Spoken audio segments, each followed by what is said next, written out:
వినయ్, నాకు బతకాలని లేదు వినయ్. ఎందుకు గంత మాట అంటున్నావు? ఏమైంది అసలు? ప్రాబ్లం ఏంది? నా పరిస్థితి ఎట్లున్నది, రేపు నాకు పుట్టబోయే బిడ్డ పరిస్థితి ఎట్లుంటుందో ఊహించుకుంటేనే నాతో అయితే లేదు వినయ్.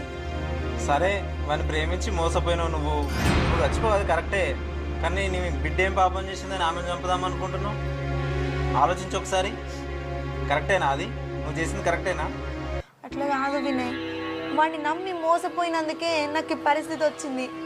రేపు నా బిడ్డ పుట్టినాక సమాజంలో తిరుగుతా అంటే మీ నాన్న ఎవరు అంటే నేను ఎంత బాధపడ్డానో దానికంటే ఎక్కువ దాన్ని కూడా బాధ పెట్టానా? సరే, చేసిన తప్పని తలుచుకొని ఇట్లా ఎన్నాళ్ళ నేర్చుకుంటూ కూర్చుంటావు? ప్రతి సమస్యకు ఒక పరిష్కారం ఉంటుంది. అట్లనే అన్నిటికీ కాలమే సమాధానం చెప్తుంది. కాలమే సమాధానం చెప్తామని మీరు అంటారు, కానీ కళ్ళ ముంగట ఉన్న ఈ సమాజానికి సమాధానం చెప్పాల్సింది మేము. ఏమని చెప్పంటావు?